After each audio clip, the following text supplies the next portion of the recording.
اعوذ باللہ من الشیطان الرجیم بسم اللہ الرحمن الرحیم اللہم صل علی سیدنا محمد وعلی آل سیدنا و مولانا محمد مبارک وسلم۔ حضرات ذی وقار نبی مکرم صلی اللہ تعالی علیہ وسلم کی داستان محبت اتنی میٹھی ہے، اتنی لذت آور ہے کہ اگر کائنات بھر کا علم ایک پلڑے میں رکھ دیا جائے اور نبی مکرم صلی اللہ تعالی علیہ وسلم کی محبت اگر تقدیر کا مہر درخشاں بن جائے تو علم کے طمار ایک طرف رہ جاتے ہیں اور حضور کی محبتیں جیت جاتی ہیں۔ گویا نبی مکرم صلی اللہ تعالی علیہ وسلم کا ادب اور احترام اگر کسی شخص کو نمازوں پہ بھروسہ ہے، روزوں پہ بھروسہ ہے، حج پہ بھروسہ ہے، زکوٰۃ پہ بھروسہ ہے،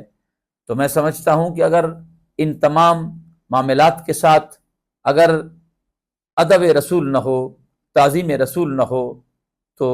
یہ کچھ بھی کام نہیں آ سکتے۔ اس لیے کہ وہ زکوٰۃ ہو، وہ عبادت ہو، وہ ریاضت ہو، وہ بندگی ہو، وہ تسبیحات ہو، اگر اس میں نبی مکرم صلی اللہ تعالی علیہ وسلم کے تعظیم کرتے کرتے اگر ان عبادات کو بجائے لایا جائے تو پھر ان کا مقام و مرتبہ بڑھ جاتا ہے، اور اگر یہ تمام عبادتیں محبت رسول سے خالی ہوں تو پھر یہ کھوکھلے بن کر فقط سجدے، فقط قیام، فقط تلاوت ہی رہ جاتی ہے، اس میں فیوز و برکات نہیں رہتے۔ حضرات ذی وقار صحابہ کرام نبی مکرم صلی اللہ تعالی علیہ وسلم کی وہ پاکیزہ جماعت ہے، وہ اولو العزم جماعت ہے کہ جنہوں نے نبی مکرم صلی اللہ تعالی علیہ وسلم کے معیت میں جس طریقے سے رسول اللہ نے ان کی تربیت فرمائی، آپ یہاں سے اندازہ لگا لیں کہ مسجد نبی شریف کا خوبصورت ماحول ہے، اور اس خوبصورت ماحول میں کیا ایک بدھو وہاں پر موجود ہوتا ہے جو باہر سے آیا ہے، وہ ادب رسول سے ناواقف ہے، دربار نبوی صلی اللہ تعالی علیہ وسلم کے آداب سے بالکل بے خبر ہے، وہ اونچی آواز سے رسول کریم صلی اللہ تعالی علیہ وسلم کے مسجد نبوی شریف میں اونچی آواز سے بات کرتا ہے۔ یار کیا انداز ہے کہ جناب حضرت سیدنا فاروق اعظم رضی اللہ تعالیٰ عنہ اپنی جیب میں چھوٹے چھوٹے کنکریاں رکھتے تھے کہ جب بھی کوئی شخص اگر کوئی کوتاہی کرتا، کوئی سستی کرتا، اونچی آواز سے وہ بات کر لیتا تو آپ بھی ان کو آواز نہ دیتے، ان کو منع نہ کرتے، بلکہ ان کو کنکر مارتے، اور کنکر مار کر آپ دور سے اپنے ہونٹوں پہ انگلی رکھتے اور فرماتے خدا کے بندے تمہیں پتہ ہے سامنے رسول کریم تشریف فرما ہے۔ تو کیا وہ ایک انداز تھا، ایک بدھو تھا، اس بیچارے نے اونچی آواز سے بات کر لی اور انہیں نہیں پتہ تھا دربار نبوی کے آداب کا۔ جناب حضرت سیدنا فاروق اعظم نے اس کو کنگر ماری، اور کنکر مارنے کے بعد ہاتھ کے اشارے سے ان کو پاس بلایا اور وہ کہنے لگا آپ کہاں کے رہنے والے ہیں؟ اس نے کوئی دور جگہ بتائی تو آپ نے فرمایا کہ آپ چونکہ ناواقف ہیں، تمہیں نہیں پتہ، تم دور کے رہنے والے ہو، لہٰذا میں تمہیں کچھ نہیں کہہ سکتا، کچھ نہیں کہنا چاہتا۔ یہ در رسول ہے، یہاں تو سانس بھی ادب کے ساتھ لیا جاتا ہے اور احترام کے ساتھ سانس بھی لیا جاتا ہے۔ حضرت ذی وقار جناب حضرت علی المرتضیٰ رضی اللہ تعالیٰ عنہ، آپ ان کے ادب کا اندازہ یہاں سے لگا لیں کہ کیا وہ خوبصورت منظر ہے کہ آپ کا ادب دیکھ لیں، ادب کا انداز دیکھ لیں، ان لوگوں کا ادب دیکھ لیں آپ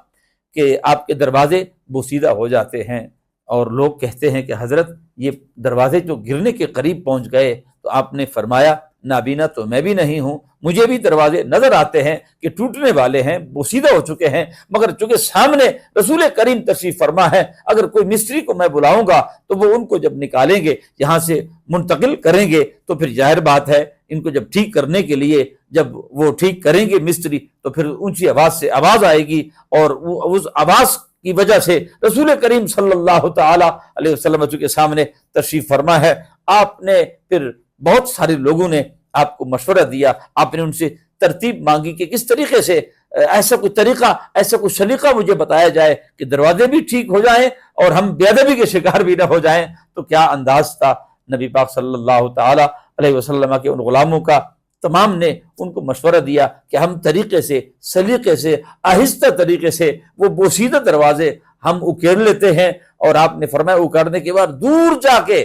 مدینہ طیبہ سے دور جا کے وہاں جا کے لے جاؤ، اور وہاں خوبصورت طریقے سے اس کو تیار کر لو۔ تیار کرنے کے بعد تیار کر لیا ہے، اور پھر آپ واپس لے کر آئے، اور آپ نے وہاں پر پھر دروازوں کو آپ نے اسی طریقے سے لگا لیا۔ حضرات ذی وقار، یہ ادب ہے، احترام ہے۔ ادب اور احترام رب تعالیٰ کریم جس کو نصیب فرما دیتا ہے، تو یہ اللہ رب العالمین کے احسانات میں سے بڑا ایک احسان ہے۔ اللہ کریم فرماتا ہے کہ میں جب کسی کے ساتھ احسان کرنا چاہتا ہوں، بلائی کرنا چاہتا ہوں، کس پہ کرم کرنا چاہتا ہوں، بلکہ مجھے کہنے دو، اللہ فرماتا ہے کہ میں اگر کسی کے تقدیر کو بدلنا چاہتا ہوں، کسی کے سوچ کو بدلنا چاہتا ہوں، اور کسی کے قیام کو، رکوع کو، عبادت کو، ریاضت کو، تسبیحات کو جب میں قبول کروانا چاہتا ہوں، تو پھر میں ان کو دین کی سمجھ عطا فرما دیتا ہوں۔ اور دین کی سمجھ وہی سمجھ ہے کہ جس میں ادب ہو، احترام ہو، تعظیم ہو، تعظیم رسول ہے۔ حضرات ذی وقار کی محمد سے وفا، تو نے تو ہم تیرے ہیں، یہ جہاں چیز ہے کیا،